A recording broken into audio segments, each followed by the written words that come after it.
Hi Year 3, it's Miss Hill here. I'm going to explain today's maths lesson to you, so Friday's maths lesson.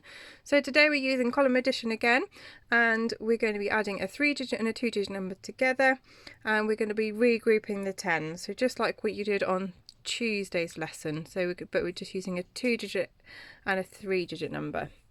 Okay, so we're going to start off by working out the calculation by placing the numbers in our columns. So we've got 500, then 7 tens, 4 ones, okay, and then we're going to place the operation symbol over here, so it's out of the way. And then 62 doesn't have any hundreds, okay, so we leave this blank again, and then we place the 2 there. So 62 has 6 tens and 2 ones. So you just got to make sure that your columns line up, your ones are all together, your tens are all together, and your hundreds are all together. So we're going to start by adding the 1s. So 4 add 2. So I know 4 add 2 is 6. 5, 6. Okay, counting on from 4. Then you've got 7 tens add 6 tens. Okay, I know that 7 add 7, a double, is 14. So that'd be 14 tens, 140. Okay, but if I take away 1, because I've got 6 and 7, haven't I? That's 13.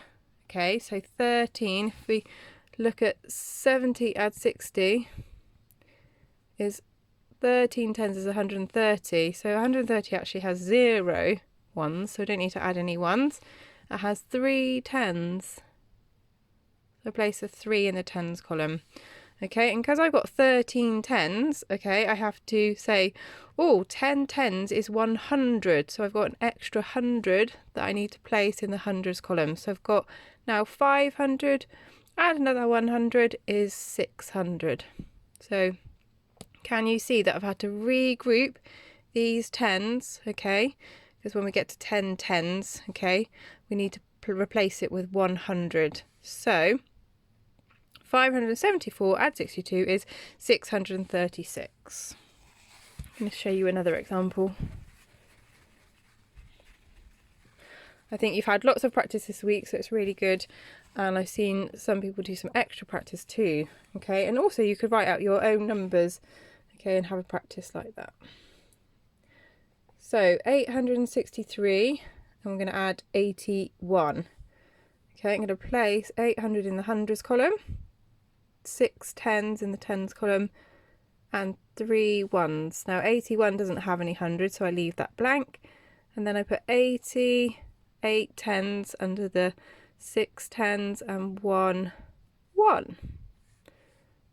I'm adding, so I must make sure that I don't forget to put the operation that I'm doing. So I'm going to add the ones. Always start with the ones. So 3 add 1 is 4.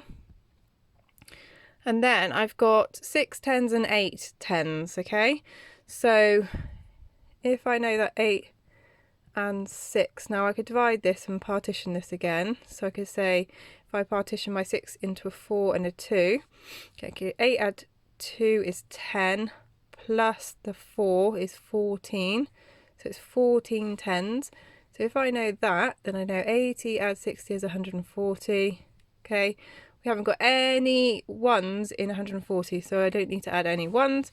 I've got 4 tens in 140, so I need to place 4 underneath the 4 tens, okay, because if we look at that 14 tens, I've got 10 tens in there, so we have to replace the 10 tens for 100, and then I'm left with 4 tens, so I'm regrouping those tens, okay, into 100. So I've got an extra 100, then I go 800 add 100 is 944. So 863 add 81 is 944. And in both questions you can see that I had an extra 100, okay? So every answer should have an extra 100 today because you are regrouping the tens. Make sure you're lining up your numbers carefully, okay? And the 2-digit number doesn't have any hundreds, so make sure you've got a blank space here, okay? And make sure you include the operation symbol here. And also, if you want to, as I've said before, and you need to do it, you can cross out your extra hundreds, okay, so you know you've counted it, but you don't have to do that. It's completely up to you. Well, I hope that you've had fun this week learning column addition. Well done, everybody. Thank you. Take care. Bye.